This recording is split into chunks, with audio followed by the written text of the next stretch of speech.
Gauss law. Gauss law का statement है the flux of the net electric field through a close surface equals the net charge enclosed by the surface divided by epsilon naught. और mathematically ये symbolic form में लिखा जा सकता है phi E equals sign of integration E into d s equals q i n upon epsilon naught, यानी कि इस सरफेस के अंदर कितना चार्ज है उसका टोटल। इसमें प्रूफ करने के लिए एक सरफेस है जिसको हम गॉसियन सरफेस कहते हैं एस, और इसके छोटे से सेगमेंट डी एस, इस पर एक बिंदु पी है और इस बिंदु पर हमने फ्लक्स कैलकुलेट करना है इस चार्ज के द्वारा। तो आर डिस्टेंस पर अगर ये है तो जो इलेक्ट्रिक फील्ड होगा इसकी डायरेक्शन और जो इस सेगमेंट का जो एरिया वेक्टर होगा डी एस, दोनों की डायरेक्शन सेम होगी।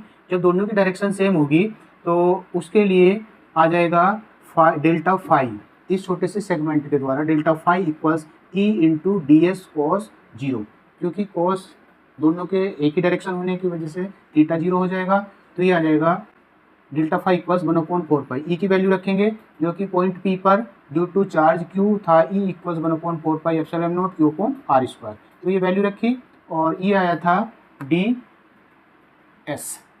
इक्वेशन फर्स्ट ये आ गई थी, ये सेकंड इक्वेशन आ गई D phi equals Q upon 4 epsilon naught और D S upon are square. ये जो है ये होता है सॉलिड एंगल, सॉलिड एंगल को लिख दिया डी ओमेगा।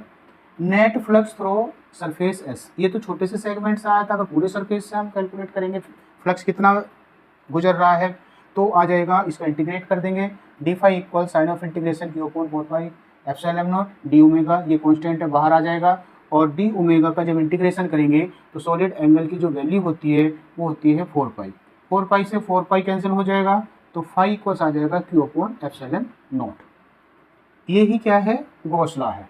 अगर मान लिया कि इस सरफेस के अंदर चार्ज हैं Q1, Q2, Q3 and Q1, इतने चार्ज हैं इसके अंदर, तो इन चार्ज के द्वारा जो फ्लक्स होगा वो होगा phi 1, phi 2, phi 3 and phi n। तो जो टोटल फ्लक्स होगा इस सरफेस से गुजरने वाला वो इन सब का क्या कर देंगे, ऐड कर देंगे, इन सब की वैल्यू रखेंगे। वैल्यू रखने के बाद फाई ई इक्वल्स आ जाएगा 1/एप्सिलॉन नॉट। इन सबको क्या करेंगे, जोड़ने के लिए हम इंटीग्रेट कर देंगे क्यू आई का, जहाँ आई बराबर 1 2 3 एंड सो कितने तक, n तक है। तो इसको लिखा जा सकता है टोटल आई एन, यानी कि क्यू आई एन।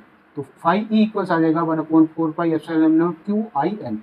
इस तरह से जो ये स्टेटमेंट था ये तो यहाँ प्रूफ हो गया और ये प्रूफ हो गया।